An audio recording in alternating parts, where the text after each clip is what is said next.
Good day, ladies and gentlemen. This is Sarah van Grenen, aka Mr. VG, and I'm back with the second question about functions and graphs. Specifically, this one is about parabolas, mixing in some straight lines in there. As always, we love to mix these up.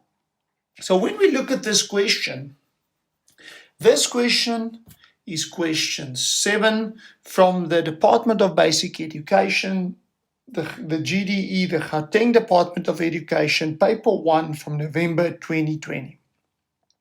I'm going to ask you, read through this information, hit the pause button, try it yourself, and then we'll have a look at the rest of this, working through this question paper. So when we look at this, I'm again not going to worry at all about the actual questions, okay? So I'm just going to analyze f of x. What kind of a graph is f of x? It is a parabola because of the power of 2 there at the top. What about the parabola? Well, I've got the c value. And I know it is frowning because there is a negative in front of the x squared, the coefficient of x squared, just throwing in some big words to sound clever. Then, if I look at the g of x, it is a straight line because of the power of 1 there. And it's got a gradient of 1 as well. And a y-intercept of q that I don't know about, okay? Then there's a lot of information points. E and P are the x-intercepts of f. M is the y-intercept, and the point N is the turning point of f. The dotted line ND is the axis of symmetry. That is an important one. And it also means that it is a vertical line there. Okay, it's a vertical line. The graphs of f and g are intersect at the points E and M respectively. Point T is the point of intersection of G with the axis of symmetry, and point S and M are symmetrical with respect to the axis of symmetry. Some of that information we are going to use, some of them we're not even going to worry much about. So let's start by looking at the first question. Write down the value of q. What q are they talking about? Y equal to x plus q. Now it says there, note to the examiner, q is not in the graph. Well, what they really mean by what I am deducing about it is that if you look closely at M, it does not actually cross at the same point, okay? But let's assume that the two y-intercepts are the same for the sake of this question, okay? So in other words, Q is also the y-intercept of the straight line, and therefore Q is equal to 5, okay? Let's just write it for the examiner. Q is equal to 5. Okay, easy claps. Let's have a look at question 7.2. Calculate the length of the line segment E and P. Here is the secret. Ask yourself, what makes E and P so special that I ask it of you?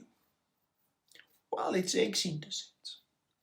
So in other words, to get x-intercepts, I need to always remember to make y equal to 0.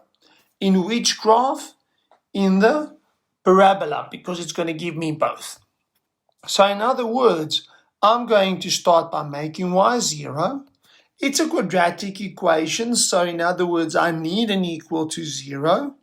So I'm just taking everything to the left-hand side, factorizing that left, solving for x, gives me x equal to -5 or 1. But now answer the question. How far is it between E and P? Remember, that's the question. Calculate the length of the line segment EP.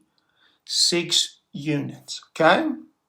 So let's now have a look. What did I do there? I just put the information that I just calculated on the graph. Very, very, very important. Okay? 7.3. Determine the coordinates of the point N. Now, what makes N special? Okay, again, we won't just give you random points. Okay? What makes it special? It lies on the parabola, first of all. Secondly, it is the turning point. So I need the axis of symmetry. So x is negative b over 2a. Substituting my b value in as negative 4 and my a value as negative 1 gives me x equal to negative 2. Now, I want to just share something with you, and this is something that is very, very valuable, and it's a nice little shortcut. Remember, if I've got the two x-intercepts, negative 5 and 1, that value there is going to be slap dam in the middle of EP. So right in the middle of EP. So in other words, it is going to be, remember, it's 6 units there. So in other words, 3 units there, 3 units there. It must be at negative 2. Okay, that's a nice little way, and we love it. In the past few years, the IEB specifically have always asked parabolas in their final exams something to do with symmetry, okay, with the symmetrical, your turning point being symmetrical. They love it. Now, I know that most of you, or some of you that's listening to this, that are not independent school students. But that doesn't mean your teacher might not find a question like that in the exam and ask it in your exam. We don't know what's coming end of the year, so it's good to prepare yourself. Give yourself as many tools in your toolbox as you can. So give me now 3 methods of determining the axis of symmetry, your x value of the turning point. Number 1, x equal to negative b over 2a. Number 2, symmetry. Okay, that it's exactly in the middle of my 2 x-intercepts. The third one, which is a least favorite of my grade 11s, okay, in grade 12 they kind of come all right with it, but in 11, completing the square. Remember, you can use completing the square as well, although I don't often advise that because there's so many moving parts, so many things that can go wrong. But let's carry on. I now have the x value. So I've got to substitute x with negative 2. And this is going to give me the y value, which is 9. So in other words, f has the set of coordinates negative 2, 9. Whoa, this is a lot of awesome information for you to take in. Now let's take this information that we just have now and answer the rest of the question. Determine the equation of the straight line. Okay, so there I see a very important bit of information. A straight line. So y is equal to mx plus c, which means I need a gradient and I need a set of coordinates to give me c. The line is perpendicular, so m1 times by m2 must be negative 1. Lastly, it says it passes through the point N, so it passes through negative 2 and 9. So there I've got my 2 very important bits of information. Okay, it says it's perpendicular to G, so that line must be 1 times by m2 must give me negative 1, because remember, that is the gradient of G. Okay, they gave it as y equal to, let me just write it nicely, x plus 5. Remember, we got that in 7.1. So now this gives me the new gradient of the new line is -1. Going back to my equation, I now have negative x plus c, but I can substitute the 9 and the -2 in to calculate the c value, and this gives me c as being 7.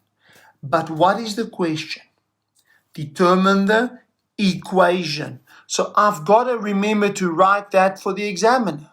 Y is equal to -x plus 7. Let's look at now question 7.5. Calculate the average gradient. So y2 minus y1 over x2 minus x1. What are my two coordinates? -2 and 9, 0, 5. So substituting that in, 9 minus 5 over -2 minus 0, plonking it into my calculator, giving me a gradient of -2. So that is my average gradient, okay? So when they say average gradient, remember you simply start with your normal gradient formula and then substitute the two coordinates that you've got in. Let's look at question 7.6. It says there now, calculate the length of the line NT. How do I do that? Well, let's first start. What is N and what is T? N is the coordinates -2, 9. What about T? Well, we know that T lies on the axis of symmetry. Remember, they gave that to you in the initial information. So T is definitely -2, something, or not comma, semicolon, something. So when I look at this, where does T lie on? It lies on the line of G. In other words, G of x. Can't I now find that y value? Yes, sir. I can just substitute x with -2. So that gives me the t's coordinates as being -2, 3. Okay? So in other words, NT is simply 9 minus 3. Let me quickly just correct something here on my sketch. I see now for the first time I put that as -2, 5. Well, T is now -2, 3. So in other words, between 3 and 9, there's 6. And that is NT's length. And let's just be 100% correct and write their units so that the examiner knows what I'm talking about. Let's go into the next one. Question 7.7. The coordinates of S. Now, what did they tell me about S and M? Well, they told me in the information that S and M are symmetrical. So that means, okay, let me just write that, symmetrical. That means, ladies and gentlemen, that their y values are first of all the same. So in other words, S's y coordinates is at 5. Why is that like that? Is it always going to be like that? With parabolas, yes. Because the axis of symmetry, remember, is a vertical line. So in other words, your y values remain the same if I flip it around that axis of symmetry. So how far is it from M to the axis of symmetry? Well, that is 2 units. because it goes from 0 to -2. So that means again, let's put a point there. Okay, let me do it in a different color so it is clearer. Let's say there's a point there. Okay, and from there to S, that point there, is again another 2 units on. So in other words, S is at -4,5. Okay, I hope you get that. Okay, because again, let's recap. From M to my axis of symmetry is 2 units. That goes from 0 to -2. Then it has to go another 2 units to the left, so it goes to -4. But the y values are the same because it is symmetrical. Let's have a look now, ladies and gents, at question 7.8. Now, I've already put in all the information that we have on the sketch. You'll see, the moment I get something, I put it on the sketch. The first question is, where is fx minus gx equal to 0? Now, this is not a straightforward question until you take that negative gx to the other side and get f of x alone. So what they're actually asking you is simply, where is f of x equal to g of x? So in other words, where are the graphs intersecting? What x values will give me the intersection between the graphs? Well, that is simple. Your point of intersection is at x equal to -5 or 0. Okay, those 2 points where my graphs intersect. Now, last but definitely not least, ladies and gentlemen, is 7.8.2. Now, 7.8.2 is a favorite amongst teachers, okay? Whether it be times or divide, they love it. Because if you know how to do it, it's simple. But, and this is the important but, if you're going to try and do it algebraically, you are going to struggle to get these kind of questions done. So let's have a look at the interpretation thereof. If I tell you f of x times g of x smaller than 0, it's actually asking you, where is something times by something else a negative value? Well, it's either then have to be a positive times by a negative. Let me just get this right. A positive times by a negative. Let me get my right color there. A positive times by a negative. Or in the second kind of scenario, so it's going to be a plus times by a negative or a negative times by a positive. Okay.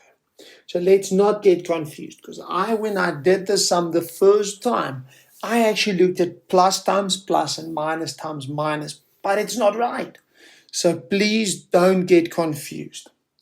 But for me to actually answer this question, I need to look at where the y values are positive for both fx or negative, the same with the gx. Because we're looking at the y values, I'm going to quickly go to my graph in purple, take the fx graph, and look where is it negative. So on the left-hand side of 5, it's a negative. Then when we go over or past the -5, my graph becomes positive all the way to 1. Then my graph becomes negative. Okay, I hope you get that. Just looking at the y values.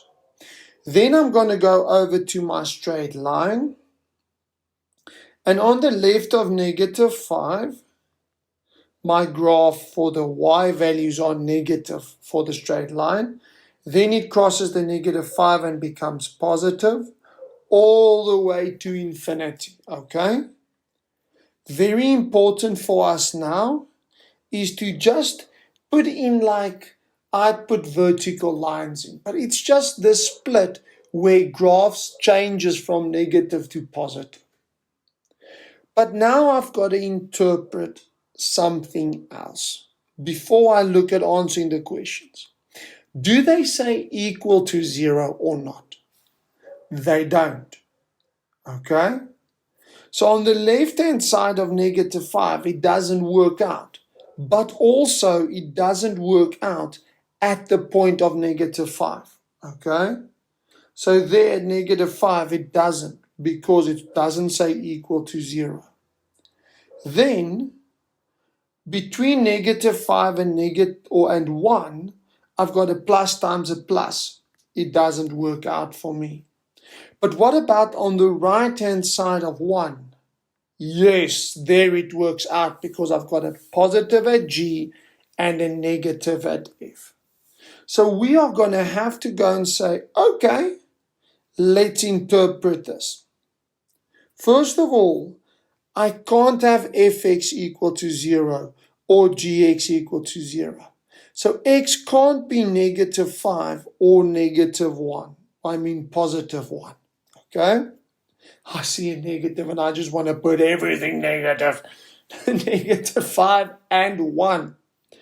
Then as well, I'm then going to look at which is the only interval that actually gave me a right tick, which was from 1, so from 1 to infinity. Okay? I do not include 1 because of that on the right-hand side where I said x can't be -5 or 1, because remember, there is no equal to 0 there. Remember that one. They can sometimes catch you guys out by putting an equal in there. Let's say, for instance, they did put an equal in there. I'm just going to now play around. Let's say they did put an equal in there. How would it change the sum? First of all, that would not be applicable.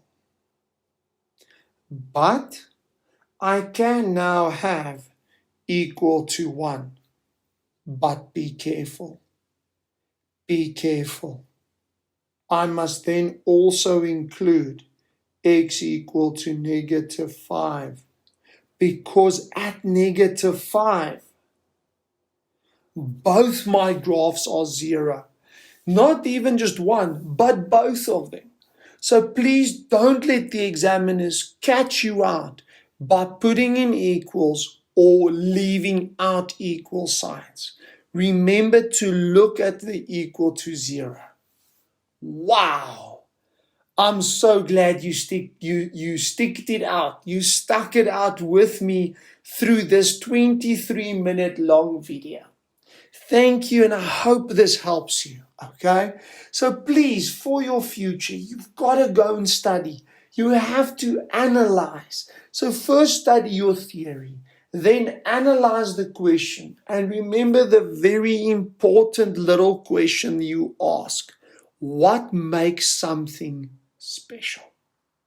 What makes you special is you are amazing.